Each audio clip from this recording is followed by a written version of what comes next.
Honorables membres du bureau, honorables députés, chers collègues, je me permets de féliciter le gouvernement Sama Lukonde à travers le ministre Sakombi, vaillant ministre, pour avoir doté à la RDC d'un outil de protection et valorisation du sol et territoire national.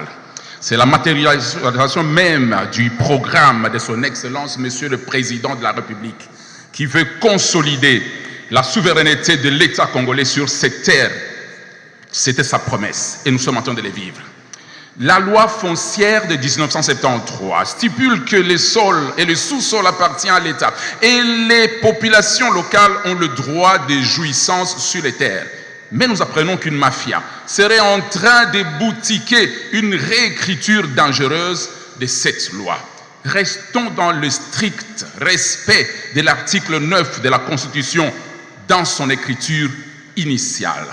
Je vous informe, honorable président, que les populations autochtones de Massissi n'ont plus accès à leurs terres. Des étrangers ont obtenu des étendues couvrant jusqu'à des milliers d'hectares par individu, privant ainsi des villages entiers de leur espace agricole, jusqu'à les déguerpir parfois avec usage d'armes à feu. À Walikale, à Kalehe, à Ninja, Kabare, à Idjui, à Walungu, à Rutshuru, à Massissi, les étrangers achètent des terres à forte concentration minière au prix des parcelles d'habitation familiale simple. Ayant pris goût, voilà qu'ils viennent maintenant nous faire la guerre d'occupation.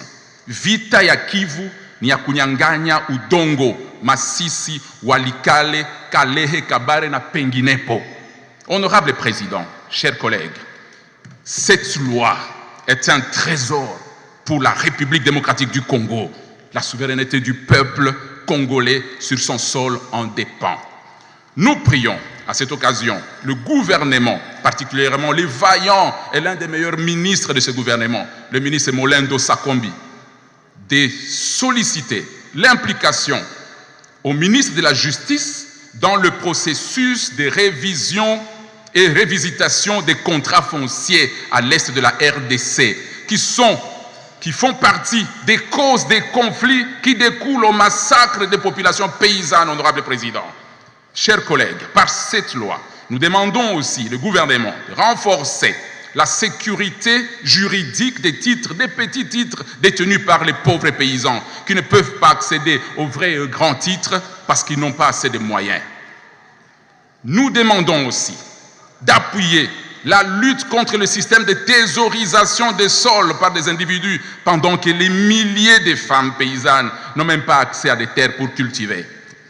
Je finis par la proposition à monsieur le ministre des Affaires foncières, que je continue à considérer comme l'un des meilleurs ministres de ce gouvernement, et à la commission qui va procéder à l'examen approfondi de ce texte, de lire et réécrire avec délicatesse l'article 387 de ce projet de loi et faire en sorte que les nouveaux peuples immigrés ne réclament plus des terres de nos paysans.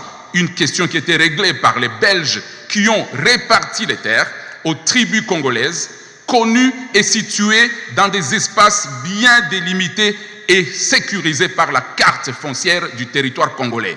Je soutiens cette loi.